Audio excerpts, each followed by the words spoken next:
नमोस्तु महाराज जी। मेरा जो प्रश्न है यहाँ पे मतलब अगर किसी की कोई इसमें आस्था है तो टेस्ट पसंद का मेरा कोई इंटेंशन नहीं है।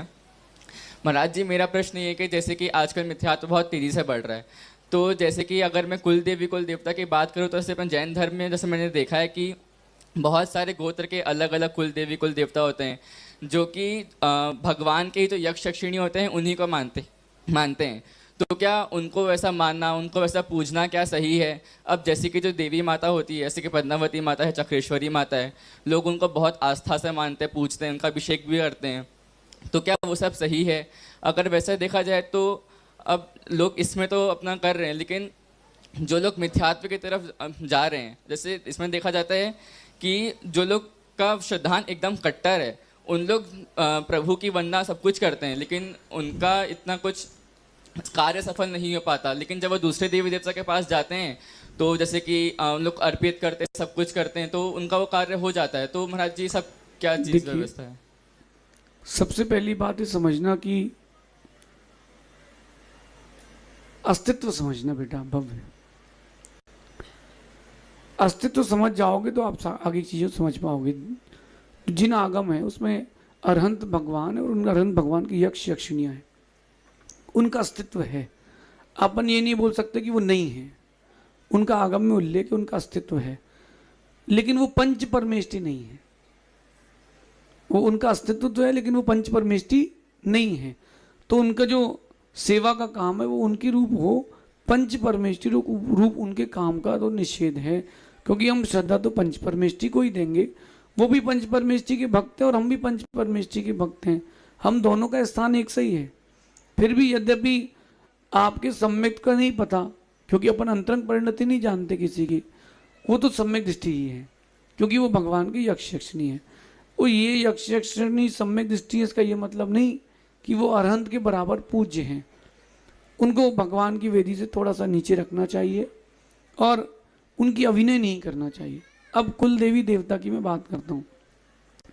जिन आगम में तो स्पष्ट उल्लेख आया है, वीरो विश्वेश्वरो देवो युष्माकम कुल देवता सएव नातो भगवान अस्माकम पाप नाशनम, कि वीर भगवान महावीर स्वामी, वीरो विश्वेश्वरो देवो, विश्व के ईश्वर ऐसे भगवान महावीर स्वामी हम सबके कुल देवता हैं और वे ही हम सबके पाप का नाश करने वाले हैं और वे ही हम सबके उद्धारक हैं।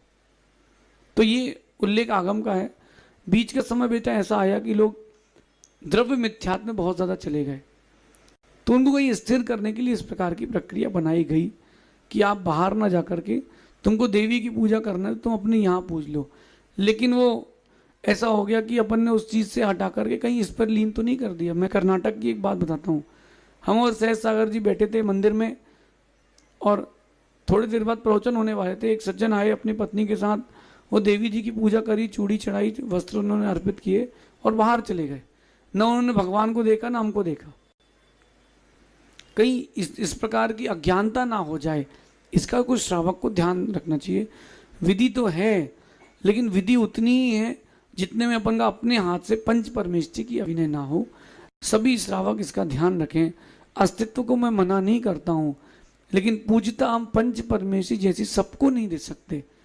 पंच परमेष्टि में भी सबको एक सी पूजता नहीं मिलती। हम साधु परमेष्टि हैं, तो भगवान को रथ पे निकालते तो हमको भी रथ पे बैठा के निकालोगे क्या?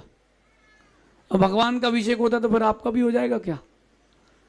तो पंच परमेष्टि की भी सबकी अपनी अपनी क्रियाओं विधि है। एक द्रव्य अर्पित करने का आगम में लिखा है, उनके वस्त्र आदि दे देते हैं, इसमें कोई बाधा नहीं, लेकिन उनको पंच परमेष्टि नहीं मानना है। अगर आपको नहीं जमता है तो अभिनय ना करें। रही बात ये जो बोलते हैं ना बेटा कि वहाँ जाने से काम होता है, सब काम निमित्त नैमित्तिक होते हैं।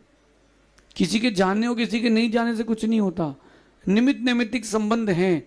अगर तुम्हारे भाग में है चीज़ें चल के आएंगी और नहीं है तो आई हुई चीज़ भी जाएगी। तो निमित्त नैमित्तिक संबंध अपन को लगता है कि वहाँ गए तो काम हो गया।